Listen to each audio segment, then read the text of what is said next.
হুসাইন আহমদ মাদানী রহমাতুল্লাহি আলাইহি একদিন আসছে ওনার লেখার সময়। হুসাইন আহমদ মাদানী রহমাতুল্লাহি আলাইহি এসেছেন, এখন তিনি হযরতকে সময় দিচ্ছেন, কিন্তু লেখার সময় পার হয়ে যাচ্ছে। ওনার মধ্যে উস্কু খুস্কু লাগতেছে, একটা অস্থিরতা বিরাজ করতেছে।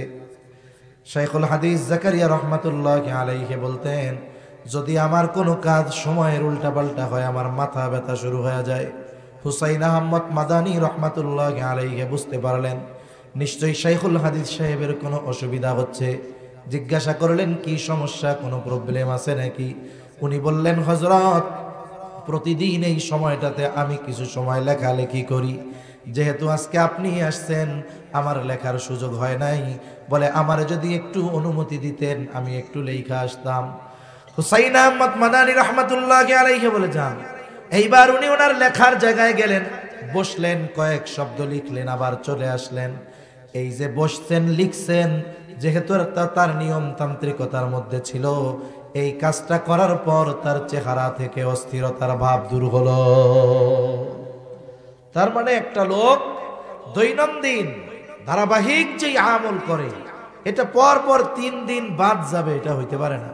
তাইলে আজকে রাত্রে হয়তো সেই আমলটা আমি দেখতে পারবো, এই আশায় আবার ওই রাত্রি ওই বাড়িতে যাপন করলেন।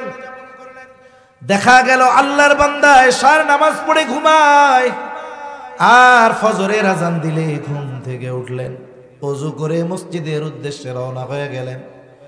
3টা দিন ওই বাড়িতে রাত্রি জাগরণ করে কোনো কিছুই পাইলেন না। উৎসুক মন জানতে চায় যে কোন আমল সে করে যার কারণে এমন খোঁজ খবর।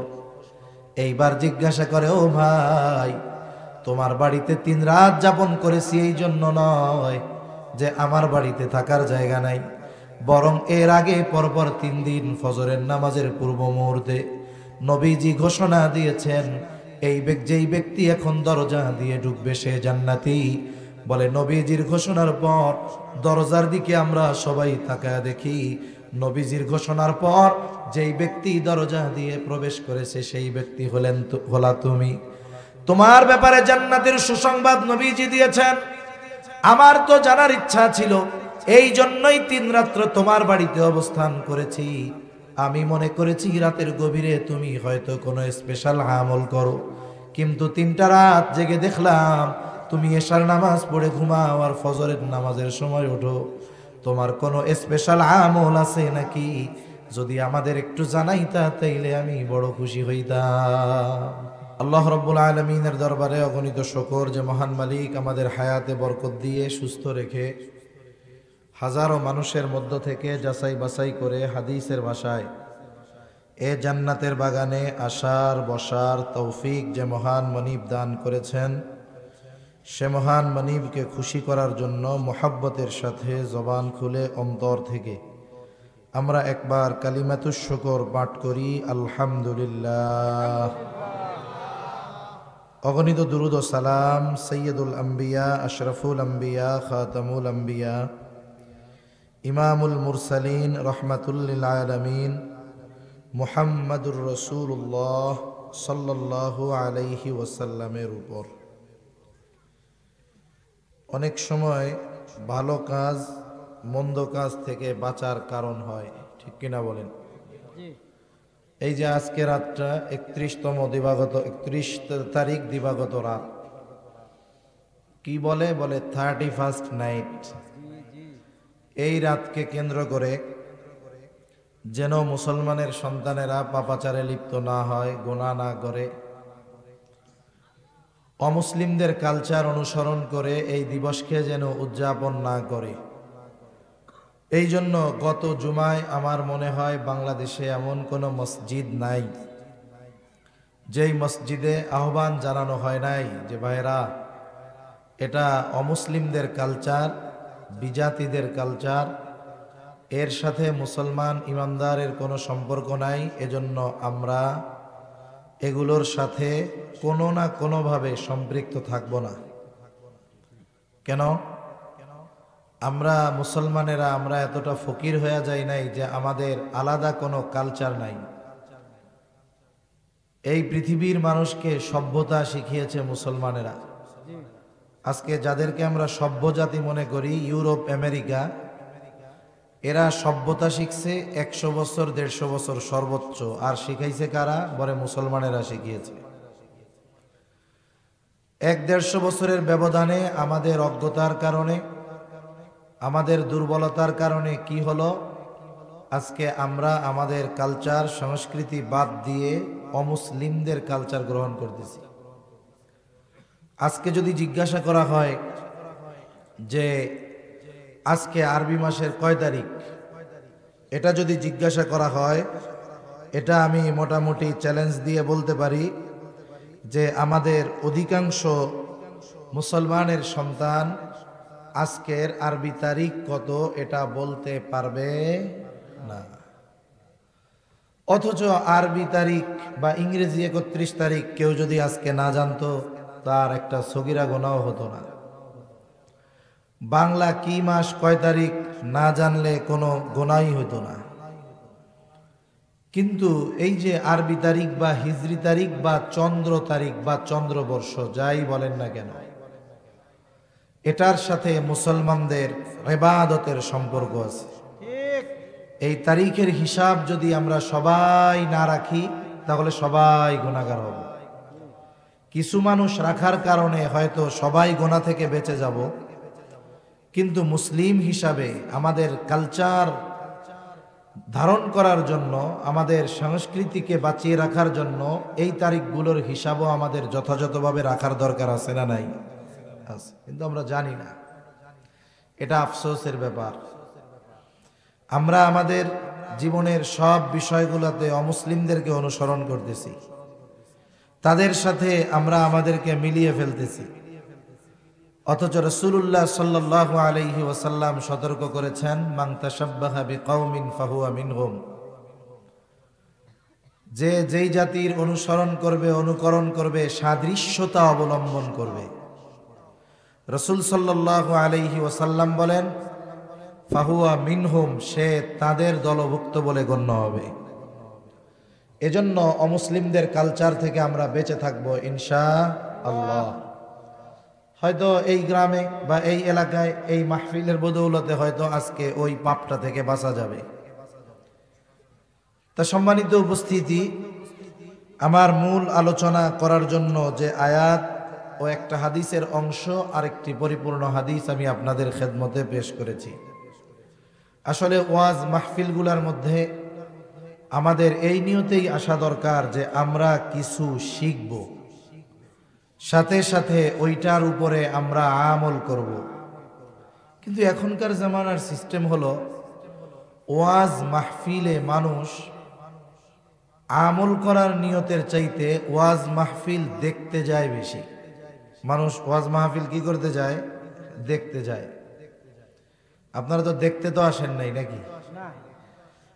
যাই হোক, যদি দেখতে না এসে থাকি, আল্লাহ তাআলা আমাকে ইখলাসের সাথে বলবার কথা, যেগুলো আল্লাহ তাআলা বলার তৌফিক দেন, আমাদের সকলকে কথাগুলোর উপরে আল্লাহ তাআলা আমল করবার তৌফিক দান করেন। সকলে বলি আমিন। আল্লাহ তাআলা কোরআনুল কারীমের মধ্যে বলেন নবীজিকে উদ্দেশ্য করে, ওয়াযাক্কির ফাইন্না যিকরা তানফাউল মুমিনিন। আপনি বারবার উপদেশ দেন, ওয়াজ করেন, নসিহত করেন। কেন বারবার উপদেশ দিবেন, ওয়াজ করবেন? নবীজি সাল্লাল্লাহু আলাইহি ওয়াসাল্লাম বলেন, ফাইন্না যিকরা তানফাউল মুমিনিন, কারণ ওয়াজ, নসিহত, উপদেশ এটা হলো মুমিনদের জন্য উপকারী। সুবহানাল্লাহ। ডাক্তার আপনাকে প্রেসক্রিপশন লিখে দিয়েছে রোগ নির্ণয়ের ভিত্তিতে। ডাক্তার টেস্টের পরে রোগ নির্ণয় করে ওষুধ লিখে দিল। এখন বলেন তো, আশা করা যায় এই ওষুধ খাওয়ার দ্বারা উপকার কখন হবে? আল্লাহ তাআলা যদি রহম করে এবং ডাক্তারের নিয়ম নীতি অনুযায়ী যদি খাওয়া হয়, ঠিক কিনা বলেন? কেউ যদি এই নিয়মের বাহিরে গিয়ে খায়, তার অ্যাকশন না রিয়াকশন হতে পারে, বড় বিপদ হয়ে যেতে পারে, অসুস্থতা বেড়ে যেতে পারে। এজন্য ওয়াজ মাহফিল, নসিহত, উপদেশ এটা মুমিনদের জন্য উপকারী তখন হবে যখন আমরা ইখলাসের সাথে আয়োজন করব, বলবো, শ্রবণ করব, সাথে সাথে আমল যখন করব, বলে এই নসিহত উপদেশ আমাদের জন্য উপকারী হবে দুনিয়া এবং আখেরাতে ইনশাআল্লাহ। আল্লাহ তাআলা নিজেও ওয়াজ করেছেন, সাথে সাথে রাসূলুল্লাহ সাল্লাল্লাহু আলাইহি ওয়াসাল্লামকে ওয়াজ করার নির্দেশ দিয়েছেন। আল্লাহ তাআলা বলেন, ওয়াযাক্কির ফাইন্নায যিকরা তানফাউল মুমিনিন। আল্লাহ তাআলা বলেন, আপনি বারবার উপদেশ দেন, ওয়াজ করেন, নসিহত করেন।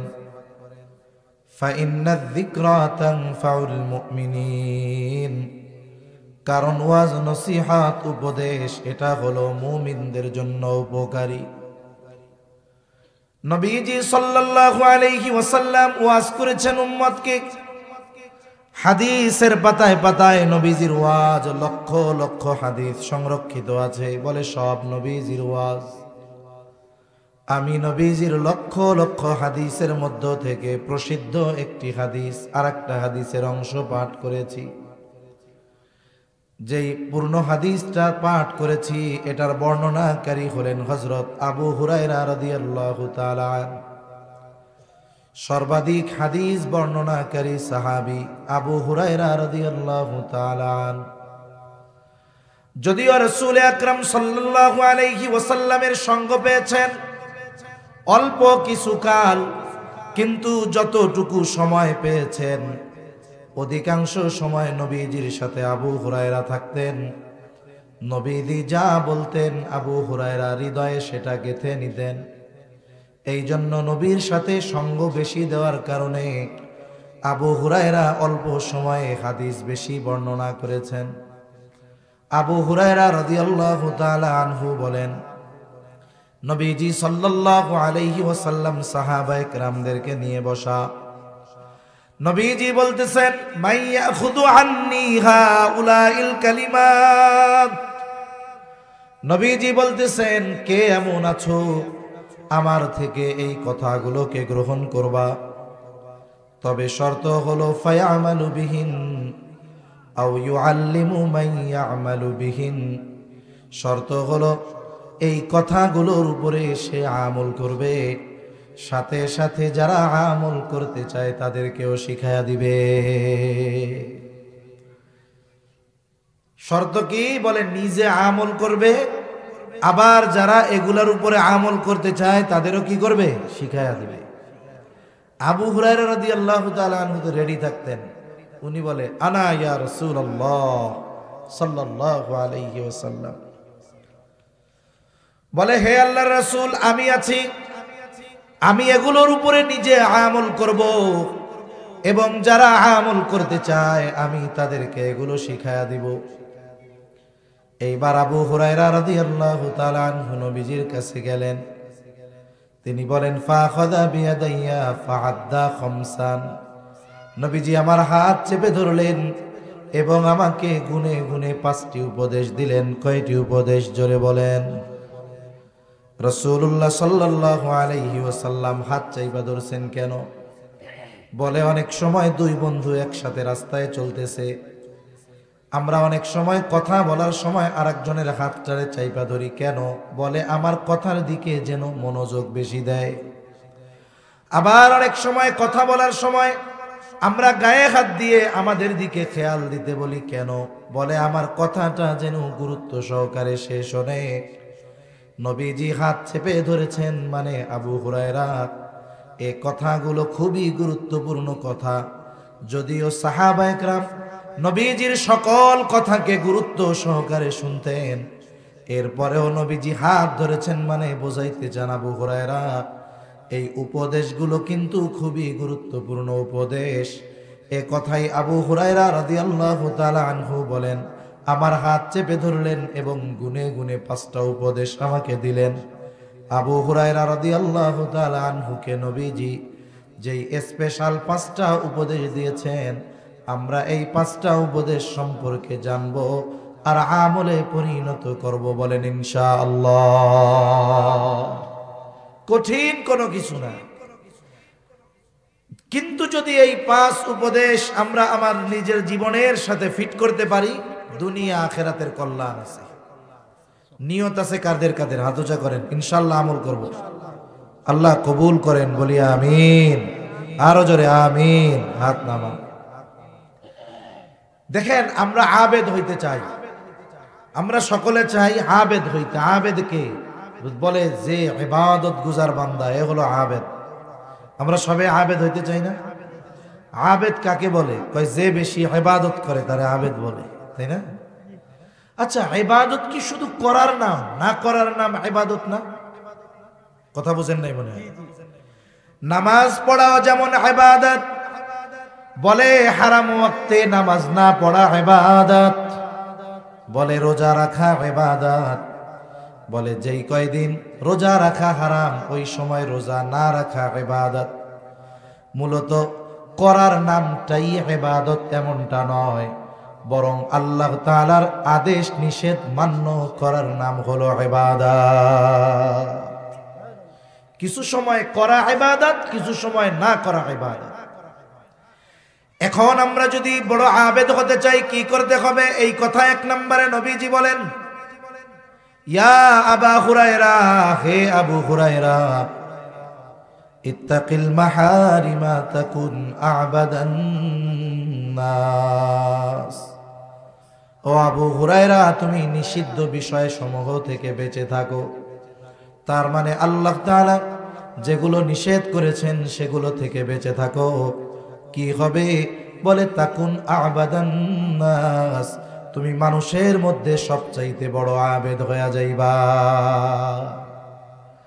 আমরা তো মনে করি যে যত বেশি ইবাদত করবে সে তত বড় আবেদ, কিন্তু নবী তো বলতেছেন যে আল্লাহর নিষেধ সমূহ থেকে বেঁচে থাকলে আবেদ হওয়া যায়। কেন? কারণ একটা ব্যক্তি ভালো কাজও করে মন্দ কাজও করে, তখন কি হয়? বলে ভালো কাজের যে প্রভাব এটা পরিপূর্ণভাবে বিস্তার লাভ করতে পারে না, কিন্তু একটা ব্যক্তি যখন মন্দ কাজ ছেড়ে দিয়ে ভালো কাজ করে, বলে তার ভালো কাজ অল্প হলেও এটার প্রভাব বেশি হয়। এজন্য রাসূলুল্লাহ সাল্লাল্লাহু আলাইহি ওয়াসাল্লাম হাদিসের মধ্যে বলেন, আখলিস দীনাকা ইয়াকফিকাল আমালুল কলিল। নবীজি বলেন, তোমার ঈমান খাঁটি করো, অল্প আমল নাজাতের জন্য যথেষ্ট হয়ে যাবে। তার মানে ঈমান খাঁটি, আমল অল্প হলেও নাজাতের জন্য যথেষ্ট হয়ে যায়। আল্লাহ তাআলাও কোনো জায়গায় সব ধরনের ইবাদত বেশি বেশি করার কথা বলেন নাই, তবে জিকির বেশি বেশি করার কথা বলেছেন। আল্লাহ তাআলা কোরআনুল কারীমের মধ্যে বলেন, ইয়া আইয়ুহাল্লাযীনা আমানু যকুরুল্লাহা যিকরান কাসীরা ওয়াসাব্বিহুহু বুকরাতাও ওয়া আসীলা। আল্লাহ তাআলা জিকির বেশি বেশি করার কথা বলেছেন, তবে আল্লাহ তাআলার চাহিদা কেমন ইবাদত, আল্লাহ তাআলা কেমন ইবাদত আমাদের কাছে চান। আল্লাহ তাআলা কোরআনুল কারীমের মধ্যে বলেন, আল্লাযী খালাকাল মাউতা ওয়াল হায়াতা লিয়াবলুয়াকুম আইয়ুকুম আহসানু আমালা। তিনি আল্লাহ কে? বলে আল্লাযী খালাকাল মাউতা ওয়াল হায়াত, তিনি মৃত্যু এবং জীবন সৃষ্টি করেছেন। শুধু তাই না, যদি প্রশ্ন করি আল্লাহ কেন আপনি মৃত্যু এবং জীবন সৃষ্টি করলেন, আল্লাহ তাআলা জবাব দিয়ে বলেন, লিয়াবলুয়াকুম আইয়ুকুম আহসানু আমালা। প্রথমে বলে লিয়াবলুয়াকুম, তোমাদের পরীক্ষা করার জন্য মৃত্যু এবং জীবন আমি সৃষ্টি করেছি। আবার যদি জিজ্ঞাসা করি কি পরীক্ষা, আল্লাহ তাআলা বলেন আইয়ুকুম আহসানু আমালা, পরীক্ষা হলো তোমাদের মধ্যে কার আমল কত সুন্দর। আল্লাহ তাআলা এই কথা বলেন নাই যে আইয়ুকুম আকসারু আমালা, তোমাদের মধ্যে কে কত বেশি আমল করে। আল্লাহ তাআলা বলেছেন আইয়ুকুম আহসানু আমালা, পরীক্ষা হলো তোমাদের মধ্যে কার আমল কত সুন্দর। এখন বলেন, আল্লাহ সুন্দর ইবাদত চায় না বেশি ইবাদত চায়? জোরে, সুন্দর না বেশি? সুন্দর। এখন দেখেন, একজন সাদা একটা জামা গায়ে দিছে, আমারটা তো সাদা না, মনে করেন এই যে হুজুর সাদা জামা গায়ে দিছে, এখন জামা গায়ে দিয়া যদি দাঁড়াইতো, এই সাদা জামায় যদি ছোট্ট একটা দাগ লাগতো, বলেন তো এই দাগটার কারণে সাদা জামার সৌন্দর্য থাকতো? জোরে বলেন, থাকতো? সাদা জামার সাথে ছোট্ট একটা কালো দাগ যেমন সাদা দাগের সৌন্দর্য নষ্ট করে দেয়, অনুরূপ ভাবে ইবাদতের সাথে সাথে যদি গুনাহ করা হয় মূলত ইবাদতের সৌন্দর্য নষ্ট হয়ে যায়। এই জন্য গুনাহ মুক্ত হওয়ার কথা বলা হয়েছে। বলে গুনাহ যে যত ছাড়তে পারবে তার ইবাদত তত সুন্দর হয়ে যায়, আর যে যত গুনাহ মুক্ত জিন্দেগি গঠন করতে পারবে বলে সে তত বড় আবেদ হয়ে যায়। একটা বিষয় বুঝতে হবে, নফল ইবাদত যারা করে গুনাহ মুক্ত জিন্দেগি গঠন করছে, নফল ইবাদত করে, এরা তো আলা তবকার মানুষ। কিন্তু সাধারণ মানুষ আমরা যারা, আমাদের জন্য আমরা চিন্তা করি এত নফল ইবাদত কেমনে করব। ওনারা আল্লাহওয়ালা মানুষ, গভীর রাত্রে উঠে নফল রোজাগুলো রাখে, অনেক দীর্ঘ ধীর স্থিরতার সাথে নামাজ পড়ে, আমাদের তো এই অবস্থা নাই। বলে আমাদেরও আবেদ হওয়ার সুযোগ আছে গুনাহ ছাড়ার মাধ্যমে, ঠিক কিনা বলেন? মুসনাদে আহমদের মধ্যে একটা হাদিস আসছে একাধিকবার, রাসূল আকরাম সাল্লাল্লাহু আলাইহি ওয়াসাল্লাম মসজিদে নববীর মধ্যে ফজরের নামাজের পূর্ব মুহূর্তে হঠাৎ করে নবীজি বলেন, এখন যেই ব্যক্তি দরজা দিয়ে ঢুকবে সে জান্নাতি। এমন ঘোষণা দেওয়ার সাথে সাথে সবার নজর দরজার দিকে, কোন আল্লাহর বান্দা ঢুকে। সবাই দরজার দিকে তাকায় দেখে এক ব্যক্তি অজুর পানি এখনো তার দাড়ি দিয়ে ঝরতেছে, দরজা দিয়ে ঢুকলো। প্রথম দিন চলে গেল, দ্বিতীয় দিন আবার নবীজি বলেন ফজরের নামাজের পূর্ব মুহূর্তে এখন যেই ব্যক্তি দরজা দিয়ে ঢুকবে সে জান্নাতি। সবার নজর আবার দরজার দিকে। বলে গতদিন যেই অবস্থা আজকেও ওই রকম, অজু করছে, অজুর পানি এখনো দাড়িতে আছে, দাড়ি ভেজা। তৃতীয় দিন আবার নবীজি বলেন এখন যেই ব্যক্তি দরজা দিয়ে ঢুকবে সে জান্নাতি। সবাই দরজার দিকে তাকায় দেখে বিগত 2 দিন যেই ব্যক্তি ঢুকছে যেই অবস্থায়, তার মানে আজকেও অজুর পানি দ্বারা তার দাড়িটা ভেজা। বলেন তো পরপর 3 দিন নবীজি এক ব্যক্তির ব্যাপারে বললেন ওই ব্যক্তি জান্নাতি। ওই ব্যক্তি যে জান্নাতি এ ব্যাপারে কোনো সন্দেহ আছে নাকি? একজন সাহাবী, তার নাম হলো আব্দুল্লাহ ইবনে আমর ইবনুল আস। এই ব্যক্তির ব্যাপারে পরপর নবীজি 3 দিন ঘোষণা দিল জান্নাতি। এ তো জান্নাতি, কোনো সন্দেহ নাই। তাইলে স্পেশাল কোনো আমল মনে হয় আছে যেটার খবর কেউ জানে না, কিন্তু নবীরে তো আল্লাহ জানায় দেয়, এই জন্য নবী মনে হয় জানে। এই স্পেশাল আমলের কারণে মনে হয় তার ব্যাপারে স্পেশাল ঘোষণা দিচ্ছে। স্বাভাবিকভাবে যারা বুজুর্গ মানুষ স্পেশাল আমল এরা গভীর রাত্রে নীরবে নিবৃতে করে, ঠিক কিনা বলেন? আব্দুল্লাহ ইবনে আমর ইবনুল আস চিন্তা করে ওই ব্যক্তি কি স্পেশাল আমল করে সেটা আমাকে জানতে হবে এবং করতে হবে। এইবার আব্দুল্লাহ ইবনে আমর ইবনুল আস ওই ব্যক্তির কাছে গিয়ে বলে, ভাই আমি তোমার বাড়িতে একটু মেহমান হিসাবে রাতের বেলা থাকতে যাই, খাবার দাবার কিছু দেওয়া লাগবে না, শুধু এশার নামাজের পরে তোমার সাথে যাব আর রাতের বেলা ঘুমাবো। উদ্দেশ্য হলো রাত্রি জাগরণ করে দেখবে সে কি আমল করে। আল্লাহর বান্দা বলে কোনো অসুবিধা নাই, চলো আমার সাথে চলো। এইবার 2 জন মিলে এশার নামাজের পরে বাড়িতে চলে গেল। বলে ওকে আব্দুল্লাহ ইবনে আমর ইবনুল আসকে এক ঘরে ঘুমাইতে দেওয়া হলো। সে খেয়াল করতেছে ওই আল্লাহর বান্দা কি করে। সে দেখলো এশার নামাজের পরে আমার সাথে এসে ঘরের মধ্যে ঢুকলো, বাতিটা নিভায়া ঘুমায়া গেল, আর কোনো তার খবর নাই। অপেক্ষা করতেছে, এই বুঝি রাতে উঠে, এই বুঝি রাতে উঠে, এই বুঝি রাতে উঠে। অপেক্ষার প্রহর গুনতে গুনতে এক সময় মসজিদের মিনার থেকে আজানের আওয়াজ চলে আসছে।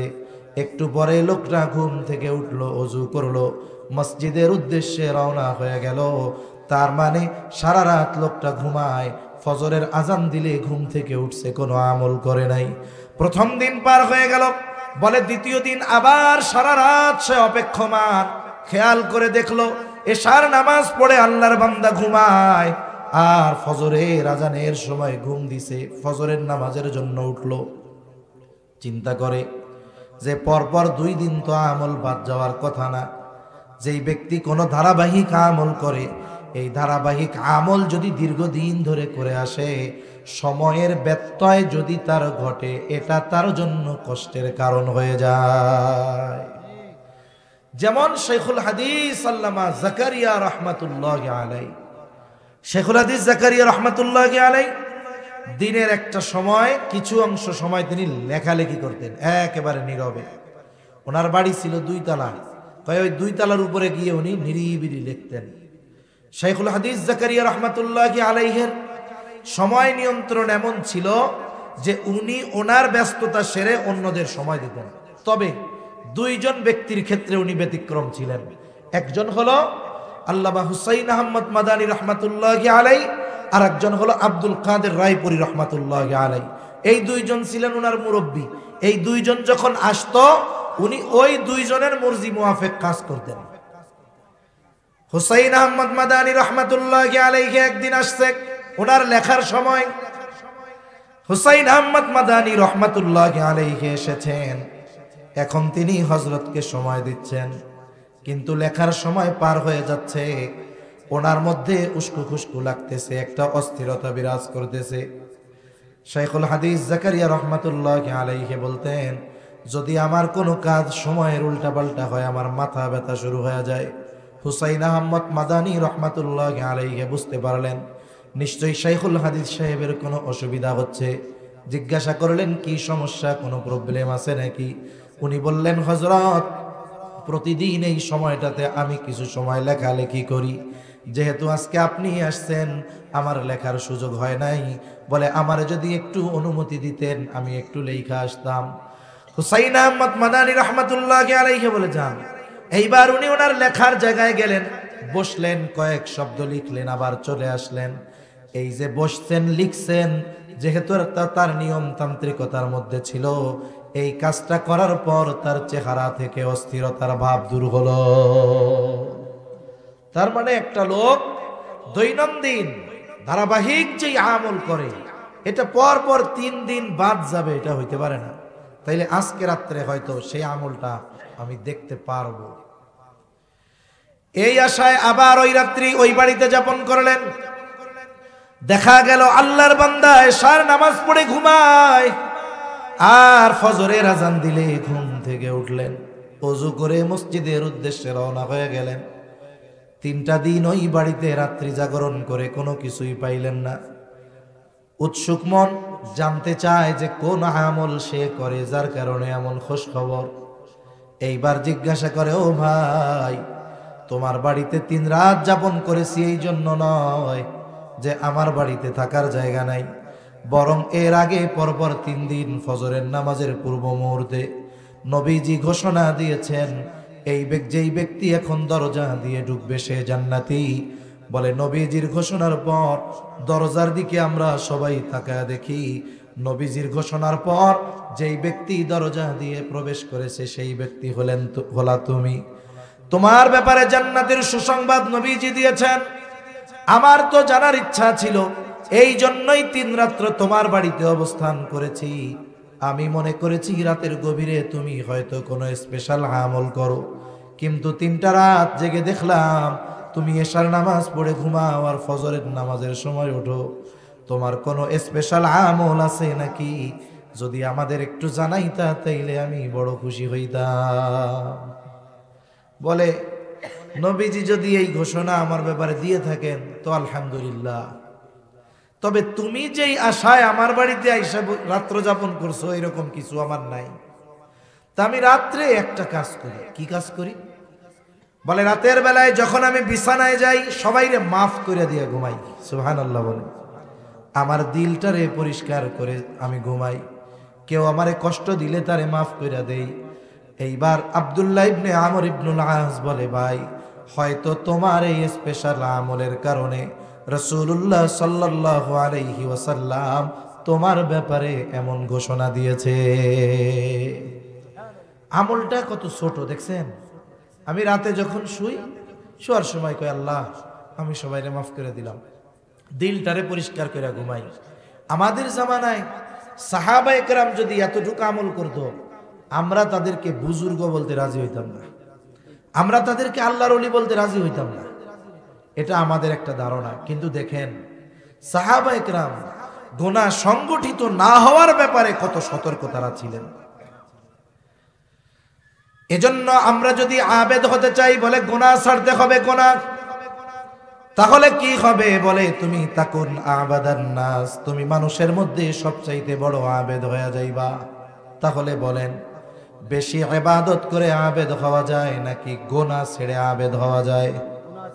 গুনাহ ছেড়ে আবেদ হওয়া যায়।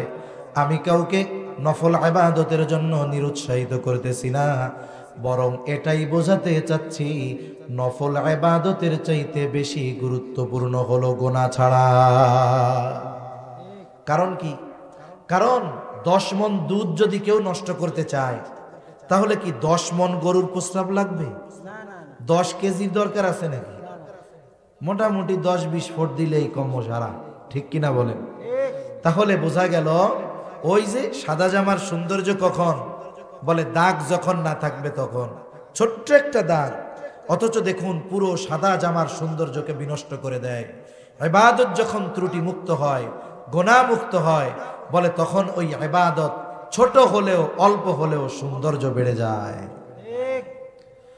2 নাম্বার নবীজি বলেন ওয়ারদা বিমা কসামাল্লাহু লাকা তাকুন আগনান নাস। আমরা যেমন এই দুনিয়ায় সবচাইতে বড় আবেদ হতে চাই, আমরা এই দুনিয়ায় সকলে আসল ধনী হতে চাই, ঠিক কিনা বলেন? আসল ধনী কে? বলে টাকা পয়সা ধন দৌলত গাড়ি বাড়ি ইন্ডাস্ট্রি মিল ফ্যাক্টরি আছে, এটা আসল বড় লোক না। বলে যার চাহিদা আছে সে কখনো ধনী হইতে পারে না। ধনী কে?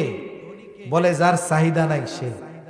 এখন আপনার এলাকার সবচেয়ে গরিব মানুষ, তার যদি চাহিদা না থাকে বুঝবেন সে ধনী, অরিজিনাল ধনী। আর 10 ফ্যাক্টরির মালিক, ওর পেট ভরে না। মনে করেন শুরু করছে কি দিয়া? এই যে মাঝে মধ্যে আপনাদের এই অঞ্চলগুলাও তো এখন ইন্ডাস্ট্রি হয়ে গেছে। আরে ভাই 30 সাল আর 30 সাল নাই, বালুকার বালুকা নেই, এটাও কয় ঢাকা। আমাদের এলাকায় জিজ্ঞাসা করি পোলামান থাকস কই? কয় ঢাকা থাকি। ঢাকা কই থাকস? এই তো বালুকা 30 সাল। আমি কই বেড়া ঢাকা কই আর 30 সাল কই? মধ্যে এক জেলা গাজীপুর পাড়ি দিয়ে তুই বালুকা পার হয়ে চলে গেছিস 30 সাল, তুই কস ঢাকা। তার মানে এই এলাকাগুলো এত বেশি শিল্প উন্নয়ন হয়েছে, এই এলাকাগুলোয় এত মিল ফ্যাক্টরি ইন্ডাস্ট্রি হয়েছে যে এটা মোটামুটি ঢাকার সাথে কানেক্টিং হয়ে গেছে। এই জন্য কয় এটাও ঢাকা। অথচ ঢাকা কত দূর এখান থেকে, তাই না? কিছুদিন পরে আল্লাহ জানে, ময়মনসিংহ শহরে থাকলেও কইব আসি ঢাকা। ঢাকা কই? কয় ঢাকা ময়মনসিংহ। তা দেখেন, যেহেতু আশেপাশে গার্মেন্টস ফ্যাক্টরি আছে, অনেক সময় গার্মেন্টস ফ্যাক্টরির শ্রমিক যারা, এদের যথাযথভাবে বেতন না দেওয়ার কারণে এরা নিজেদের বেতন আদায়ের জন্য রাস্তা ব্লক করে, ঠিক না? আসলে বেচারাদের ঠকানো হয়। এ ঠকানোর পলিসিটা ভিন্ন। এ পলিসি কেমন? এ পলিসিটা হলো মায়েরটা দেওয়া হয় টাকা আর ডলারের মায়ের। এটা মনে করেন টাকার মান কমছে, ডলারের দাম বাড়ছে, তখন ওরা টাকার পরিমাণ বাড়ায় কিন্তু ডলারের পরিমাণ কম বাড়ে, যার কারণে দেখা যায় আগে যা পাইতো তার চেয়ে এখন আরো কম পায়। যাই হোক, ওইটা বুঝাইতে গেলে লম্বা সময় লাগবে। এরা আন্দোলন করে। এখন মালিকরা কি বলে? মালিকরা সংবাদ সম্মেলন করে বলবে এইভাবে যদি চলে তাহলে আমাদের রাস্তায় বসা ছাড়া আর কোনো উপায় নাই, আমরা ফকির হয়ে যাচ্ছি। এখন সরকারের কাছে কি বলে? যে আমাদেরকে প্রাণাদনা দিতে হবে, আমাদেরকে লোন দিতে হবে, এই দিতে হবে, সেই দিতে হবে, নাইলে আমাদের পথে বসা ছাড়া উপায় নাই। এরকম বলে কি বলে না? তার মানে এরা বোঝায় ওই শ্রমিক যারা বেতন পায় নাই ওদের চাইতে ওরা আরো কষ্টে আছে, এরকম বোঝায় না? ওরা শুধু বলে ব্যবসায় লস লস লস। তাইলে আমি ওই সমস্ত মানুষদের কাছে আমার জানতে মন চায়, জীবনে শুরু করছিলা কি দিয়া? অনেক ব্যবসায়ী তার জীবনের গল্প বলে। বলে আমি ঢাকা শহরে এসেছি, 3 বছর গার্মেন্টসের কাজ করছি, এরপরে নিজে একটা মেশিন কিনছি, 3 বছর নিজে কাজ করিয়া এই কাজ বুঝে আরো 10টা মেশিন জমি বিক্রয় করে কিনছি। এই তো আমার শুরু হলো পথ চলা। এখন আমি বাংলাদেশে 20টা গার্মেন্টস ফ্যাক্টরির মালিক। এরকম জীবনী শোনায় না অনেক সময়। ওই বেটাও বেতন দেওয়ার সময় কি কয় যে আমার টাকা নাই, রাস্তায় বসা ছাড়া উপায় নাই, খালি লস লস। আমি ওরে জিজ্ঞাসা করি, তোর যদি ব্যবসায় লস হইতো তুই গার্মেন্টস শ্রমিক থেকে 20টা ফ্যাক্টরির মালিক কেমনে হইলে, এটা আগে কও। ঠিক কিনা বলেন? ও এই যে বলে লস লস, এর দ্বারা কি বুঝায়? ওর পেট এখনো ভরে নাই, আরো 50টা দেন, তাও বলবে লস হচ্ছে না কিছু, ফকির হয়ে গেলাম। বলেন যেই লোকের চাহিদা আছে সেই লোক কি ধনী হইতে পারে? সে লোক ধনী হইতে পারে না। আসল ধনীকে বলে আল গিনা গিনান নাফস, অন্তরের ধনী হলো প্রকৃত ধনী। এখন আমি আপনি কেমন করে ধনী হব? রাসূলুল্লাহ সাল্লাল্লাহু আলাইহি ওয়াসাল্লাম জানায়া দেন, ওয়া আরদা বিমা কাসামাল্লাহু লাক, তোমার জন্য আল্লাহ তাআলা যতটুকু নির্ধারণ করে রাখছে তুমি ততটুকুর উপরে সন্তুষ্ট হয়ে যাও, তাহলে কি হবে? বলে তাকুন আগনান নাস, তুমি মানুষের মধ্যে সবচাইতে বড় ধনী হয়ে যাইবা। আমরা যখন মায়ের পেটের মধ্যে ছিলাম, মায়ের পেটের মধ্যে যখন আসছি, আল্লাহ সুবহানাহু ওয়া তাআলা ফেরেশতারে পাঠায় দিয়েছে পেটের মধ্যে। আমার জন্য এই দুনিয়ায় যতটুকু বরাদ্দ ততটুকু মায়ের পেটে থাকতেই নির্ধারিত হয়ে গেছে। এটা কি আপনারা সবাই বিশ্বাস করেন? আমরা যে চেষ্টা করি এটা আমাদেরও তাকদীরের অংশ। অনেকে চেষ্টা করে পায়, তাকদীরের অংশ। চেষ্টা করে পায় না, এটাও তাকদীরে লেখা। তার মানে আমি চেষ্টা প্রচেষ্টা যাই করি না কেন, আমার জন্য কতটুকু বরাদ্দ করে রাখছেন কে? এ ব্যাপারে বিশ্বাস সবার আছে তো? এখন বলেন, বিশ্বাস যদি থাকে তাইলে আমি আমার চেষ্টা প্রচেষ্টার পর যতটুকু পাই কি বলবো? আলহামদুলিল্লাহ। কি বলবো? জোরে বলেন। কেন? বলে শুনেন, এই পৃথিবীর উন্নত দেশ যেগুলারে আমরা বলি, ইউরোপ, আমেরিকা, জাপান সহ প্রযুক্তির দিক দিয়ে উন্নত অনেক দেশ আছে, এই সব দেশগুলোয় আত্মহত্যার প্রবণতা বেশি। আত্মহত্যার প্রবণতা বেশি। বাংলাদেশেও এই প্রবণতা কিছু আছে, তবে বাংলাদেশের মানুষ হতাশায় সহজে আত্মহত্যা করে না, যে টাকা পয়সা শেষ আমি মরে যাবো, এরকম খুব কম করে। বাংলাদেশে আত্মহত্যা হয় কোন সময় বেশি? বলে পরীক্ষার রেজাল্ট যখন বের হয়, ফেল করছে আত্মহত্যা করে, অথবা যুবক যুবতী প্রেম করছে এরপরে দুইজনের মধ্যে সম্পর্ক ছিন্ন, আত্মহত্যা করে। কিন্তু ইউরোপ আমেরিকায় এই সব বিষয়ের চাইতে হতাশায় আত্মহত্যা করে বেশি। কেন? কারণ আমরা কি বিশ্বাস করি যে একটা জিনিস পাওয়ার জন্য আমরা চেষ্টা করেছি, চেষ্টার পরে যদি পাই আলহামদুলিল্লাহ, না পাইলেও আলহামদুলিল্লাহ। কেন? বলে চেষ্টা করেছিলাম, তকদিরে নাই, তাই পাই নাই, শেষ কথা। কিন্তু ওরা মনে করে যে মানুষ চেষ্টার মাধ্যমে সব অর্জন করতে পারে, এজন্য চেষ্টা করে যখন সফলতা অর্জনে ব্যর্থ হয় ওরা করে আত্মহত্যা, আমরা কই আলহামদুলিল্লাহ। ঠিক কিনা বলেন? এ পৃথিবীর যেই দেশগুলোর মধ্যে শান্তির দেশ বলা হয় এর মধ্যে অন্যতম একটা হলো জাপান। বলে এই জাপানে আত্মহত্যার জন্য আলাদা জঙ্গল আছে। পৃথিবীর মধ্যে সেরা শান্তির দেশগুলোর মধ্যে একটা হলো সুইজারল্যান্ড, 1-2 এর মধ্যে হবে। বলে এই সুইজারল্যান্ডে মানুষ যখন হতাশায় ভুগে, বাঁচতে মন চায় না, সরকারের কাছে দরখাস্ত করে আত্মহত্যা করা যায়। মানে কেমনে? ওর অসুবিধার কথা বলে যে আমি আমার জীবনের এই ব্যর্থতার কারণে আর বেঁচে থাকতে চাই না, ফরম থাকে আর কি। এবার ওরে লেখা আছে যে তুমি কি জন্য মরতে চাও, লেখছে। এবার তুমি কিভাবে মরতে চাও? তুমি কি আগুনি পুড়ে মরবা, নাকি তোমার ফায়ারিং স্কোয়াডে দাঁড়া করে সরাসরি সাইজ করে দিমু, নাকি পানিতে চুবাইয়া মরমু? ও মনে করেন অপশন লেখে যে আমি এইভাবে মরতে চাই।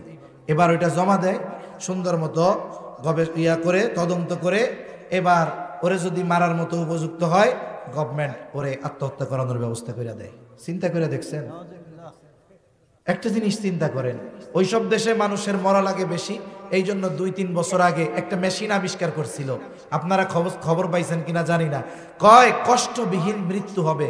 এই মেশিনটা কফিনের মতো, ওর মধ্যে বইরা দিবে, বলে কয়েক মিনিটের মধ্যে যন্ত্রণাবিহীন মৃত্যু হবে বলে। আচ্ছা বলেন তো, একটা মানুষ মরার সময় কষ্ট হয় নাই, এটা আমি বললে বিশ্বাস করবেন নাকি যে মরছে ওই মেশিনে তারে কইলে সে বললে বিশ্বাস করবেন? এখন তার কাছ থেকে ওরা খবর পাইলো কেমনে যে আমি মরছিলাম, আমার কষ্ট ঢষ্ট হয় নাই, তোমরাও এখানে মইরো? শুনেন, এটা যদি কেউ বিশ্বাস করে মৃত্যুর যন্ত্রণা হয় না, সে কোরআন সুন্নাহর সাথে সরাসরি এই বিশ্বাস, এই কথা সাংঘর্ষিক বিশ্বাস করার কোনো সুযোগ নাই। তাহলে যে কথা বলতেছিলাম, ওরা হতাশায় ভুগে আত্মহত্যা করে। আর ইমানদার যার বুঝ আছে সে কি বলে? বলে আমি চেষ্টা করছি, পাই নাই, কেন? তকদিরে নাই তাই, শেষ। ঠিক কিনা বলেন? এখন প্রকৃত ধনীকে বলে যার চাহিদার শেষ নাই সে ধনী হইতে পারে না। এজন্য রাসূলুল্লাহ সাল্লাল্লাহু আলাইহি ওয়াসাল্লাম জানায় দেন যে আল্লাহ তাআলা তোমার জন্য যতটুকু নির্ধারণ করেছে চেষ্টা করলেও অতটুকুই পাবা। ওইটার উপরে যদি তুমি সন্তুষ্ট থাকতে পারো, তাকুন আগনান নাস, তাহলে মানুষের মধ্যে সবচাইতে বড় ধনী তুমি হয়ে যাইবা। নবীজি আর এক হাদিসের মধ্যে বলেন, বনি আদমের পেট সহজে ভরবে না। বলে এক জমি ভর্তি যদি স্বর্ণ তাকে দেওয়া হয়, সে আর এক জমি সম পরিমাণ স্বর্ণের আশা করবে, ওইটা পাওয়ার পরে আর একটা আশা করবে। বলে বনি আদমের পেট ভরতে পারে একমাত্র কবরের মাটি। এজন্য চাহিদা নিয়ন্ত্রণ করার দরকার, সাথে সাথে স্বল্পে তুষ্ট এই যোগ্যতা অর্জন করা দরকার যে স্বল্পে তুষ্টতা আসবে। যা দিছে আল্লাহ আলহামদুলিল্লাহ।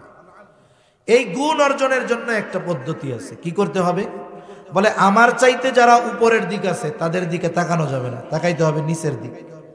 মনে করেন এক লোক শহরে আফতাবনগরে ফাঁকা জায়গায় 2 তলা আলিশান ডুপ্লেক্স বাড়ি করছে, আশেপাশে আর বাড়ি ঘর নাই, শুধু 2 তলাটাই। মানুষের নজরে পড়বে না? খুব সুন্দর লাগবে না? এখন আর এক শিল্পপতি এইসব পাশে করছে 20 তলা। এখন এই 2 তলা বাড়িওয়ালা যদি 2 তলার ছাদের উপর থেকে 20 তলার দিকে তাকায়, ও চিন্তা করবে আল্লাহ রে, এই 20 তলা বিল্ডিং, এটার সামনে তো আমার এই 2 তলারে মোটামুটি ছোট্ট একটা কুড়িয়া ঘরের মতো লাগতেছে। ঠিক কিনা বলেন? তার মানে 2 তলা বাড়িওয়ালা সে যখন উপরে তাকাইলো, তার কাছে এখন আর 2 তলা ভাল লাগে না, চাহিদা হইতেছে কয় তলা? 20 তলা। এখন 20 তলা বাড়িওয়ালার পাশে যদি আর একজন 50 তলা করে, 50 তলাওয়ালার দিক বাড়ির দিকে তাকায় 20 তলাওয়ালা কইবা আরে আমার যদি 50 তলা হইতো। বুঝেন নাই? একজন একটা পাওয়ার জন্য আকাঙ্ক্ষা করতেছে, আর একজন ওইটা পাইয়াও সুখী না, সে আরো বড় একটা খুঁজতেছে। এজন্য যদি উপরের দিকে আমরা তাকাইতে থাকি, চাহিদা এত লম্বা হবে, শেষ হবে না, হায়াত শেষ হয়ে যাবে, চাহিদা শেষ হবে না। এখন যদি আমি আপনি আমার আপনার চাই নিচের দিকে যারা আছে নজর দেই, আমার আপনার গ্রামে একতলা একটা বাড়ি আছে, কিন্তু আপনার পাশের বাড়ি তার ঘরও নাই ঠিক মতো, বেড়া ছিদ্র, বাতাস হলে বাতাস ঢুকে শীতে কষ্ট হয়। আপনি যদি ওর দিকে নজর দেন দেখবেন আপনার একতলা ঘরটা আপনার কাছে জান্নাত মনে হবে। শহরের মধ্যে কত মানুষ রাস্তার উপরে পাশে শুয়ে থাকে, ফুটপাতের মধ্যে, হায়রে প্রচন্ড শীত, গায়ে দেওয়ার জন্য কোনো কাপড় নাই, লুঙ্গিটারে খুইলা অর্ধেক গায়ে দেয় আর অর্ধেক দিয়া পা ঢাইকা এরপরে ঘুমায়। আমি আপনি কত আরাম করে আরামের বিছানায় কম্বল গায়ে দিয়া, শীত না যদি কম্বলেও না যায় ল্যাপ গায়ে দেই, আবার কত আরামের পোশাক, জ্যাকেট আছে, কোট আছে, হ্যাট আছে, জুতা আছে, মোজা আছে, সব আছে, কিন্তু হাজার হাজার লক্ষ লক্ষ মানুষ এই দেশে আছে, শীত দূর করার জন্য যথেষ্ট পরিমাণ শীতের পোশাক তার কাছে না। এজন্য এই মানুষগুলোর দিকে যখন নজর দিব, তখন আমার যা আছে ওইটায় আমি খুশি থাকবো, তৃপ্ত থাকবো, আর বারবার জবানে আসবে আলহামদুলিল্লাহ, আল্লাহ আপনি ওদের চাইতে আমারে কত ভালো রাখছেন। আর যদি উপরের দিকে তাকাই, আলহামদুলিল্লাহ কইতেও মনে থাকবে না, খালি আল্লাহ রে যদি আমারে 20 তলা দিতেন, হায়াত ফুরায় যাবে, এপাশ দিয়ে চাহিদা শেষ হবে না। এখন বলেন, যেই অন্তরে সবসময় চাই চাই চাই, শান্তি কি আছে? সেজন্য আমি যতটুকু পেয়েছি বিশ্বাস রাখবো এটা আমার জন্য নির্ধারণ করছেন কে? আরে আল্লাহ নির্ধারণ করছে, আমি খুশি, আল্লাহ দিয়া খুশি, আমি পাইয়া খুশি। নবীজি বলেন এই চিন্তাধারা তোমার মধ্যে আছে, তুমি মানুষের মধ্যে সবচাইতে ধনী। সুবহানাল্লাহ বলেন। আরে ছোটবেলায় আমরা একটা গল্প পড়ছিলাম, ভালো মতো খেয়াল নাই। এক সুখী মানুষের খোঁজ করতেছিল রাজা, সুখী মানুষ, তাই না? একটা গল্প ছিল না, সুখী মানুষ। সুখী মানুষ, চিন্তা করে দেখেন, কোনো টাকা পয়সা ধন দৌলতের মধ্যে সুখ পাওয়া যায় নাই। সুখী মানুষকে খালি গায়ে গামছা একটা কান্দে দিয়ে ঘুরে বেড়াইতেছে, এতে বলে সুখী মানুষ। আর আমরা মনে করি টাকা পয়সা না থাকলে মনে হয় দুঃখী।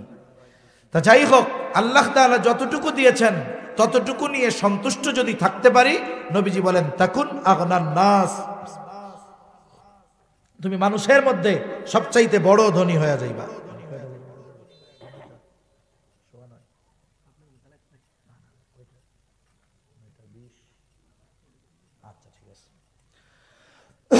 এরপরে 3 নাম্বার, খেয়াল আছে তো কথা,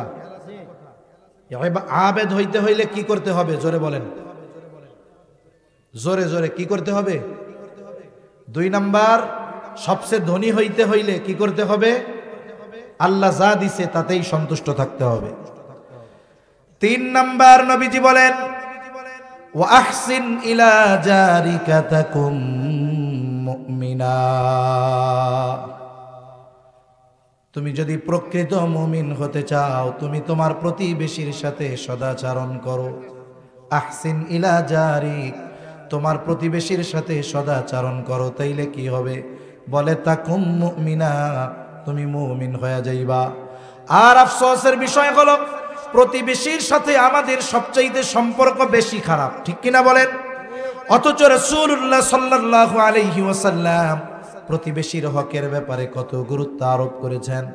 নবীজি বলেন আউসিনি জিবরিল বিল জার হাত্তা যানানতু আন্নাহু সাইওয়ারিসুহু।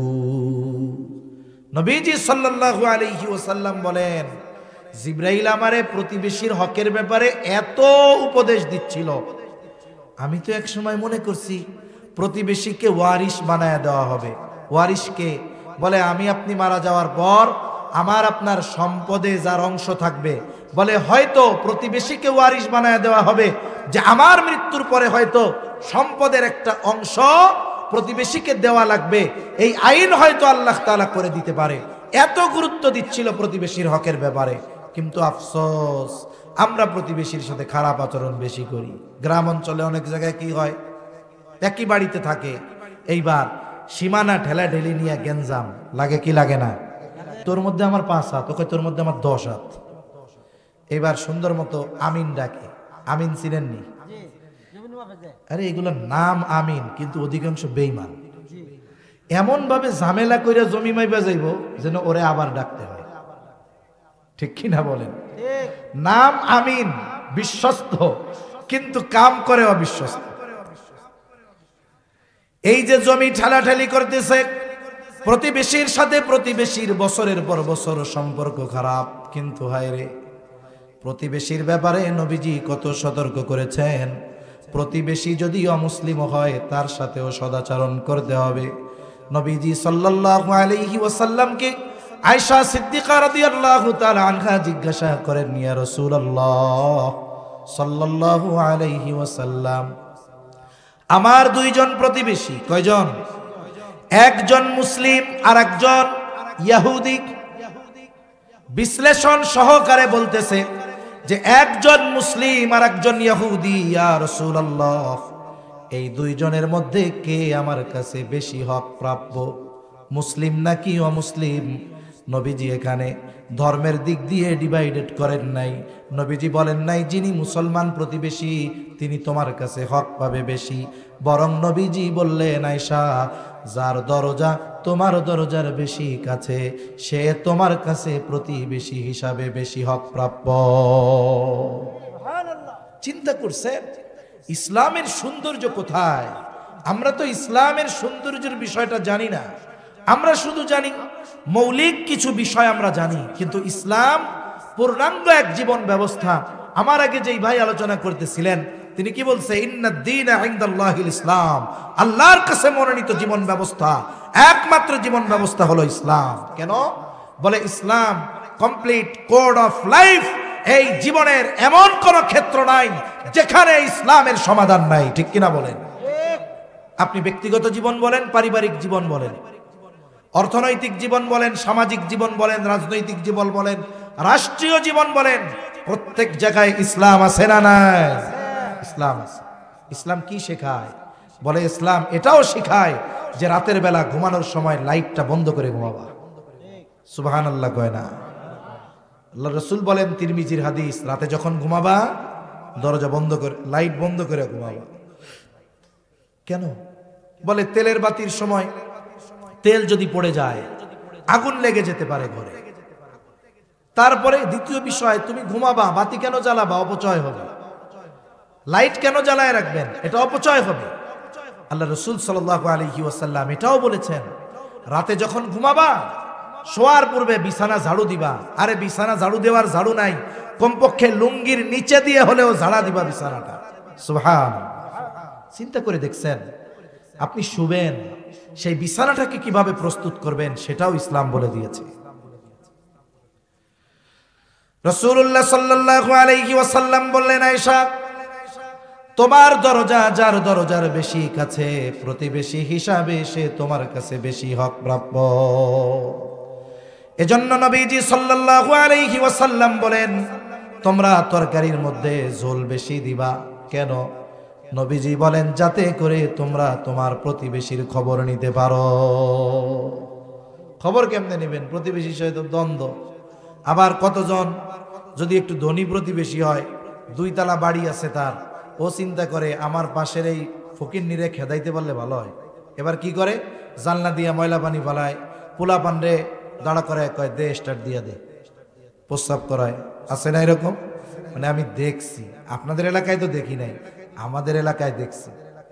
মানুষ যে কত খারাপ হইতে পারে যে ওরে উৎখাত করার জন্য এরকম কষ্ট দেয়।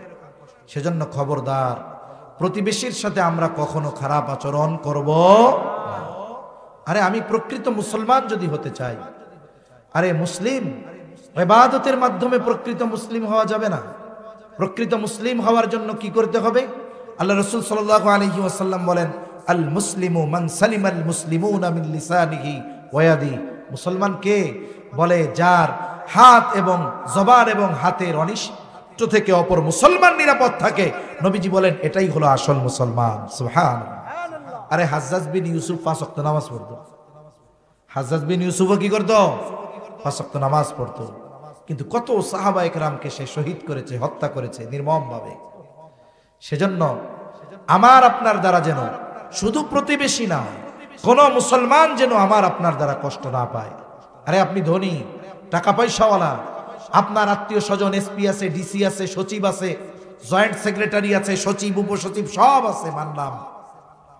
কিন্তু বলেন তো, রাতের বেলা যদি আপনার বাড়িতে আগুন লাগে, ওই সচিব যদি আগুন রে ফোন করে, এই বেটা আগুন, আমার সচিব, আমি আত্মীয়, আমি সচিব, আমি আত্মীয়, আগুন লাগাইছস কেন ওই বাড়ি?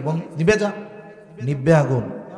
মনে রাখবেন, প্রতিবেশীর সাথে ভালো আচরণ করবেন। প্রতিবেশী যদি দরিদ্র হয়, গরিব হয়, অসহায় হয়, আপনি গভীর রাতে বিপদে পড়লে আপনি ডাক দিলে আপনার আশেপাশের ধনীরা অগ্রসর হবে না, বলে ওই দরিদ্র মানুষগুলোই আগে সাহায্যের জন্য ছুটে আসবে। এটাই বাস্তবতা। এজন্য আপনার সম্পদ, টাকা পয়সা, আত্মীয় স্বজন যদি প্রভাব প্রতিপত্তিশালী থাকে, এদেরকে সামনে এনে আপনি প্রতিবেশীর উপরে জুলুম করবেন না, তাহলে আপনি ভুল করবেন। 1 নাম্বার, আপনি ইসলামের দিক দিয়ে ক্ষতিগ্রস্ত হবেন। 2 নাম্বার, জাগতিক দিক দিয়ে হলেও আপনি ক্ষতিগ্রস্ত হবেন। সেজন্য আল্লাহ রাসূল সাল্লাল্লাহু আলাইহি ওয়াসাল্লাম বলেন যে তোমরা প্রতিবেশীর সাথে ভালো ব্যবহার করো, ইহসান করো প্রতিবেশীর উপর। ইহসান মানে কি জানেননি? সে আমার সাথে যতটুকু ভালো ব্যবহার করবে তার চাইতে আমি তার সাথে আরো বেশি ভালো ব্যবহার করব। অনেক সময় আমরা বেজার হয়ে যাই প্রতিবেশীর বাচ্চাদের আচরণে, কথায়। হাঁস মুরগি আসলে, এই 2 বছর আগে বরিশালে এক জায়গায় ঘটনা ঘটছে, এক বাড়ির হাঁস আর এক বাড়ি গেছে। আরে ভাই, হাঁস মুরগি গরু ছাগল এরা তো অবলা প্রাণী, ওরা কি বুঝে যে এদের মধ্যে আর এদের মধ্যে দুশ্মনী আছে? এটা কি ওরা বোঝে নাকি? হাঁস গেছে কেন, এটা নিয়ে ওই লোক রাগের ঠেলায় হাঁস রে বাউড়ে মেরে গেছে। এখন হাঁসের মালিকও আসতে প্রতিবাদ করতে, এবার মারামারি লাগছে ঘটনাস্থলে, একজন জায়গায় নিহিত। কি প্রতিহিংসা আমাদের মধ্যে, কি কঠোর হৃদয় হয়ে গেছে আমাদের। এজন্য অনুরোধ করব আপনাদেরকে যে কমপক্ষে প্রতিবেশীর সাথে আমরা সুসম্পর্ক রাখবো ইনশাআল্লাহ। আর প্রতিবেশী যদি দরিদ্র হয় আমরা তাদের ব্যাপারে খেয়াল রাখবো। যে আমি তো দৈনন্দিন ভালো খাচ্ছি। অনেক ফ্যামিলিতে এমন আছে ভালো খাওয়ার অ্যাবিলিটি আছে, সবার ডায়াবেটিস, ভালো খাইতে পারে না। কিন্তু আপনি ভালো খাওয়ার সামর্থ্য আছে, খাইতে পারেন না। আপনার প্রতিবেশী হয়তো সামর্থ্য নাই, ভালো খাইতে পারতেছে না, আপনি তাদেরকে মাঝে মধ্যে একটু দাওয়াত দিয়ে আপনার বাড়িতে খাওয়ান। আপনি একটু ভালো রান্না করলে তার কাছে দেন, দেখবেন সে খুশি হয়ে যাবে, সে অন্তর থেকে দোয়া করবে, আরে আমি তো প্রতিদিন ভালো খাই, আমারে যদি আপনি খাওয়ান। আমি আমারে দিয়েই বলতেছি আর কি, মানে যে সব সময় ভালো খায় তারে যদি আপনি খাওয়ান, ও আপনার খাবার খেয়ে কৃতজ্ঞতা প্রকাশ করবে না, বরং খাবার খাইয়া দোষ ত্রুটি ধরবে, দূর গোস্তটা সেদ্ধ হয় নাই ঠিক মতো। আর যে বছর দুইটা গোস্ত খায় না, ওরে যদি আপনি আধা সিদ্ধ গোস্ত নিয়ে দেন, ও খেয়ে কইবে আলহামদুলিল্লাহ আমারে গোস্ত দিছে। ঠিক কিনা বলেন? এজন্য আল্লাহ রসুল এক হাদিসের মধ্যে বলেন, ওই ব্যক্তি মুমিন নয় যে নিজে পেট পুরে খায় আর তার প্রতিবেশী অভুক্ত থাকে। এজন্য সচ্ছল প্রতিবেশীদের কাছে অনুরোধ যে আপনার প্রতিবেশী যদি অসচ্ছল থাকে, গরিব থাকে, আপনি তাকে সহযোগিতা করেন, আপনি তার সাহায্যার্থে যদি কিছু প্রয়োজন হয় দেন, বস্ত্র নাই বস্ত্র দেন। এক হাদিসের মধ্যে আছে, এটা কবিতা আকারে অনেক আগে ছিল, হাসরের দিন আল্লাহ তাআলা বান্দাকে বলবে, বান্দা আমি অভুক্ত ছিলাম, তুমি আমাকে খানা দাও নাই, আমি পিপাসিত ছিলাম, তুমি আমাকে পানি পান করাও নাই, আমি অসুস্থ ছিলাম, তুমি আমাকে সেবা শুশ্রূষা করো নাই।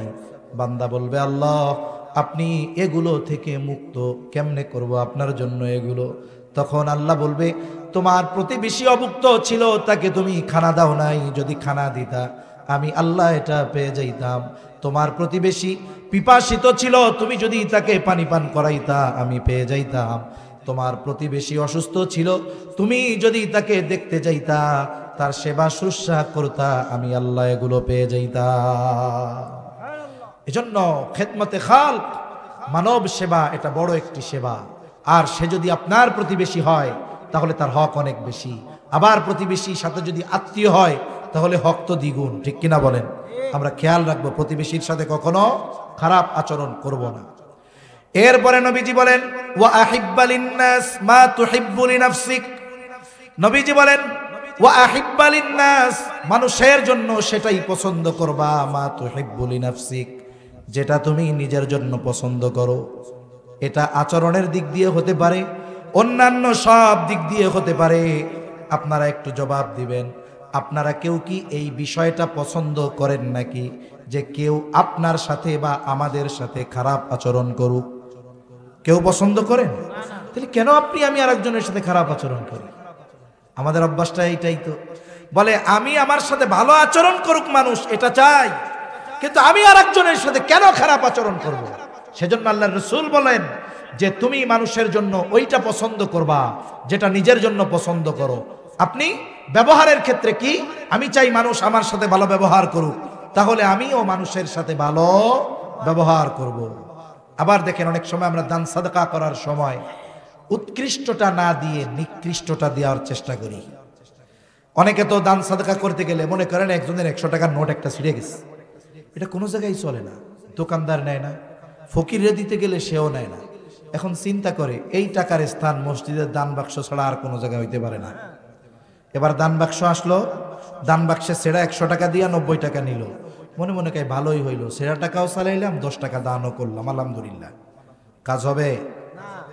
আবার দেখেন আমাদের দেশে বিশেষ করে রমজান মাসে অনেক সাহেবরা জাকাত দেন। জাকাত, হায় রে হায়, জাকাত তো দরিদ্র বিমোচনের অন্যতম একটি মাধ্যম। সাথে সাথে মনে রাখবেন, আমার টাকার যেই জাকাত, এই জাকাতটা আমার মালকে পরিশুদ্ধ করবে, এবং এই জাকাতের টাকাটা এটা গরিবের বা জাকাত যিনি নেওয়ার উপযুক্ত তার হক।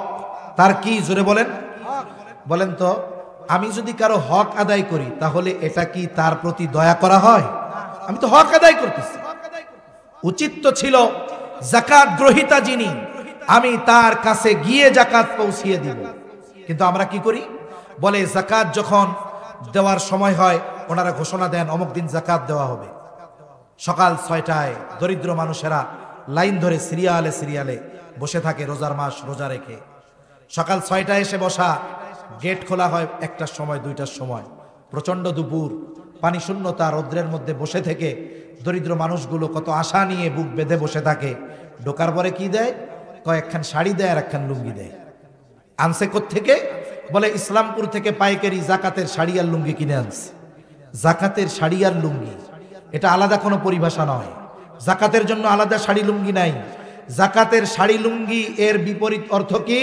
বলে বাজারের সবচাইতে নিকৃষ্ট কাপড়টা আর লুঙ্গিটা হলো জাকাতের লুঙ্গি আর কাপড়। ঠিক কিনা বলেন? যেই দোকানে লেখা দেখবেন এখানে জাকাতের লুঙ্গি আর শাড়ি পাওয়া যায়, বুঝবেন এটা বাজারের সবচাইতে কম দামি পণ্য। এই দুইটা আপনি একজনের হক দিচ্ছেন, দিবেন খারাপটা। যদি আপনারে বলা হয় ওই লুঙ্গিটা আপনি পরেন, আপনার ওয়াইফকে ওই শাড়িটা পরান, আপনি ধমক দিয়ে হয়তো তাকে আঘাত করতে পারেন। তার মানে আপনি তার হক প্রদানের ক্ষেত্রেও আপনি বেঈমানি করতেছেন। সাথে সাথে সাধারণ দান সাদকা যেখানে উত্তমটা করার ব্যাপারে উৎসাহ দেওয়া হয়েছে, সেখানে গরিবের হক আপনি এই যাকাত দেওয়ার নামে তামাশা করতেছেন। এগুলোর দ্বারা প্রকৃতপক্ষে যাকাত আদায় হয় না। আপনি এগুলো বাদ দেন। সব করার কি দরকার? আপনার 20 লক্ষ টাকা যাকাত হয়েছে, আপনি এই 20 লক্ষ টাকা ব্যয় করে কমপক্ষে 40 জন মানুষকে স্বাবলম্বী করতে পারবেন। কি হবে? নবীজির কাছে আমরা ছোটবেলায় গল্প পড়েছি, একজন ভিক্ষুক এসেছে ভিক্ষা নেওয়ার জন্য। রাসূল সাল্লাল্লাহু আলাইহি ওয়াসাল্লাম ভিক্ষা করতে নিরুৎসাহিত করেছেন। এই তোমার বাড়ি কি আছে? কম্বল আছে, নিয়ে আসো। এবার বেচছে, বেচে এটা দিয়ে একটা কুঠাল কিনে দিছে, কুড়াল। এই লোক কুড়াল দিয়ে কাটকাইটা বাজারে বিক্রয় করে। 1 বছর পর সে নিজে যাকাত দেওয়ার পরিমাণ সম্পদের মালিক হয়ে গেছে। সেজন্য যাকাত নিয়ে তামাশা না করে আমরা যারা যাকাত প্রদান করি চিন্তা করব, আমার এই পরিমাণ দিয়ে আমি কমপক্ষে একজনকে স্বাবলম্বী যদি করি তাহলে ওই পরিবারের দুঃখ কষ্ট ঘুচে যাবে। ঠিক কিনা বলেন? তা সে কথার থেকে গেলাম যে ওয়া আহিব্বা লিন-নাস মা তুহিব্বু লিনাফসিক, তুমি মানুষের জন্য সেটাই পছন্দ করবা যেটা নিজের জন্য পছন্দ করো।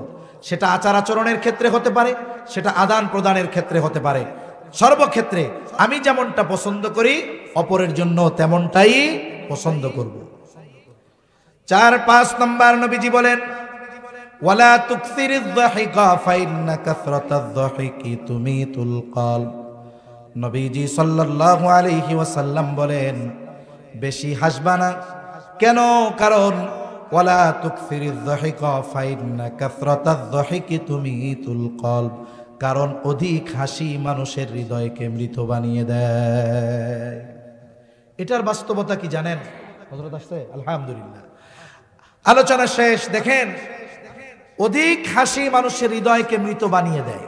আমরা ছোটবেলায় ওয়াজ মাহফিলে গেছি অনেক, এখনো আমি সুযোগ পাইলে মাঝে মধ্যে নিচে বসে ওয়াজ শুনি, আমার ভালো লাগে। ওয়াজ যেই হোক আমি শোনার চেষ্টা করি যদি সময় থাকে, সুযোগ থাকে। আগে আমরা দেখছি আমাদের বুজুর্গ